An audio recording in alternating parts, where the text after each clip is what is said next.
A small town comes under attack by what many consider to be one of the strangest creatures ever recorded, the Enfield Horror.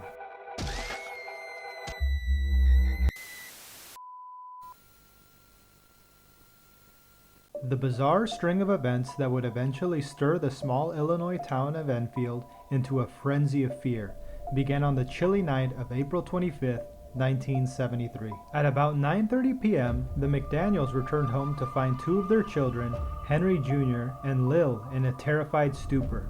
The children claimed that a thing had tried to break into the house while their parents were gone. It was then that they heard a scratching sound at the front door. Assuming that it was some sort of stray animal, a skeptical Henry McDaniel cavalierly approached the door and yanked it open. What he saw before him would have shaken even the most courageous man to the core.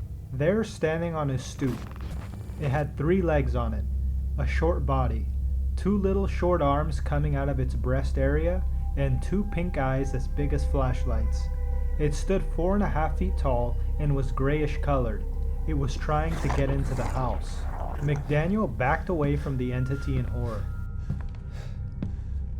slammed the door, stumbled to the nearby closet, and retrieved a flashlight and his 22mm pistol.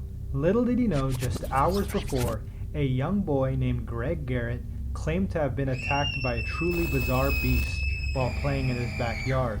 While his horrified family waited, Henry returned to the door and, with the conviction of a man dead set on defending his family and home, threw it back open, revealing that his first vision of this unbelievable beast had not been a hallucination. McDaniels opened fire on the creature, hitting it immediately, but instead of falling to the ground wounded or dead, the horrible thing merely hissed like a wildcat. Then McDaniel claimed that the oddity then tore off into the night, covering an area of approximately 50 feet in a series of just 3 astonishing leaps before disappearing into the brush along the L&N Railroad.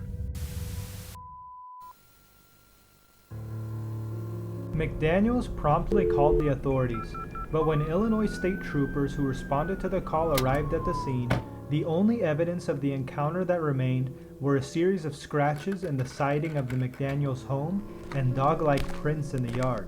What made the prints so unusual was the fact that they had 6 toe pads, and even more intriguingly, that they represented a 3-footed animal.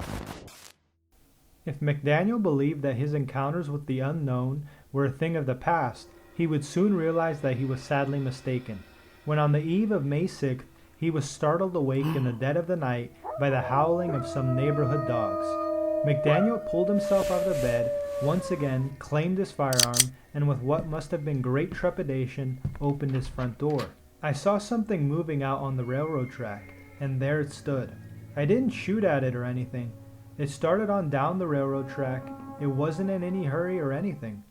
It wasn't long before the press got wind of the weirdness and came out in full force. But it wasn't until McDaniel's second report that the media frenzy truly kicked into overdrive.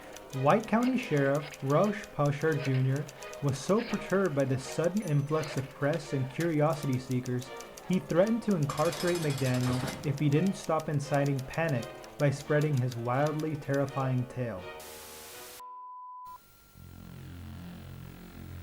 To make matters worse, well-armed posses of amateur monster hunters began patrolling the area near the L&N Railroad.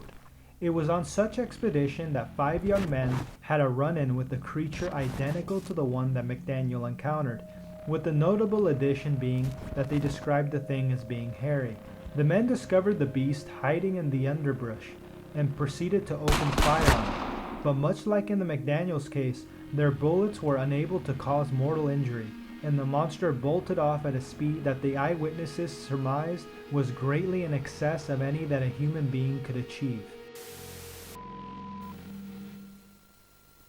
The final eyewitness to the improbable creature was Rick Rainbow, the news director of radio station WWKI in Kokomo, Indiana. He and 3 other unnamed individuals saw a gray, stooping, 5-foot-tall entity lurking outside an abandoned house not far from the Garrett and McDaniels homes. Although they did not have nearly as close, or for that matter harrowing an encounter as the previous set of witnesses, Rainbow and his crew did manage to do one thing the others had not: tape record the monster's disturbing scream. It was then that noted cryptozoologist Lauren Coleman arrived on the scene to investigate the eyewitnesses' claims as well as the sound recording. Coleman also heard the haunting cry of the creature while searching an area where eyewitnesses claimed to have seen the thing. I traveled to Enfield, interviewed the witnesses, looked at the siding of the house the Enfield Monster had damaged, heard some strange screeching, banshee-like sounds, and walked away bewildered. Other investigators have suggested that the monster was associated with a spate of UFO sightings that allegedly plagued the region during the same period, and those with a more supernatural bent have asserted that this beast, with its tendencies to be aggressive toward humans and try to break into their homes, has all the earmarks of a classic demon attack. Whatever this creature is or is not, it has not been reported in almost 40 years.